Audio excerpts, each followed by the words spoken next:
To succeed in real estate investing, having reliable information and people around you is very important. The problem is, there are people who will just confuse you and give you the wrong information. So let's talk about the 4 types of people you should not listen to. I'm Edric Magwan, and this is The Real Deal!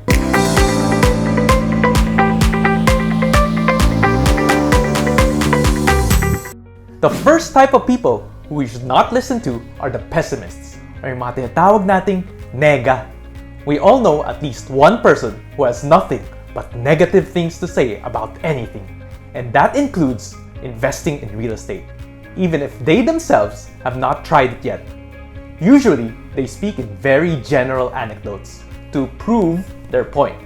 Sabi ng friend ko, may kakilala daw siya na nalugi sa property investment. Kaya di ako nag-i-invest dyan. But they do not dig deep into understanding the specific situation. Bakit siya nalugi? Baka hindi naman pala talaga maganda yung location. Or baka this person lacks financial discipline, and so on. But the truth is, sobrang dami rin kumita and yumaman through real estate investing. So you should focus your energy on learning and setting yourself up for success. One of the best ways to do that is to hit that subscribe button to learn more on how you can succeed in real estate investing. Number 2, the miseducated, or yung mga know-it-all. This is different from uneducated. In fact, they are usually highly educated and are confident in making bold, sweeping statements such as, sa lupa ka lang mag-invest, wag sa condo.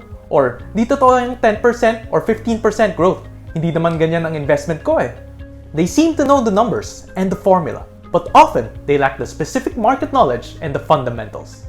Because of this, they fail to gain the right perspective and fail to apply the core principles to their own situations on how they can maximize their gains. They really don't have a deep understanding on what will make a certain development a good investment, or how big the growth potential is, whether it's a land, a condo unit, or other forms of real estate. If you want to earn more, you have to learn more.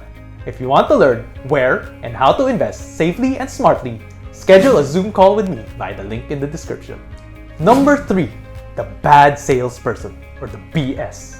They tend to hype up the property that they are selling as much as they can, without fully understanding the goals or the needs of the buyer first. What's more, some of the worst I've heard are complaints from buyers where the details of the total cost of the property were not fully disclosed to them. Nalalaman na lang nila na may other charges pala pag nakapagbayad na sila ng reservation fee. Investing in real estate is a big and long-term financial commitment. So make sure you work with a broker who you can trust and will always aim for a win-win situation. And ideally, someone who has actual experience in real estate investing. Number 4, the people in a different boat. Most of the time, we will receive advice from people from the perspective of their own life situation and not your current situation.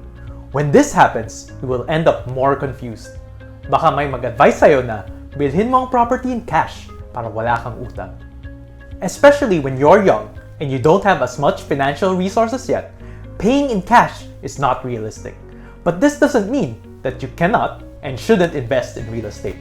The truth is, there are several ways and tools to invest safely and smartly without shelling out millions upfront. As the saying goes, people can either inspire you or drain you. Pick them wisely. So let me help you make the best strategy and get the best property for you. Send me a message on my Facebook or Instagram, or sign up for a free consultation with me by the link in the description. If you find this video helpful, don't forget to like, comment, and subscribe. See you guys next time! Check out my other videos and follow me on Facebook and Instagram for more investment tips.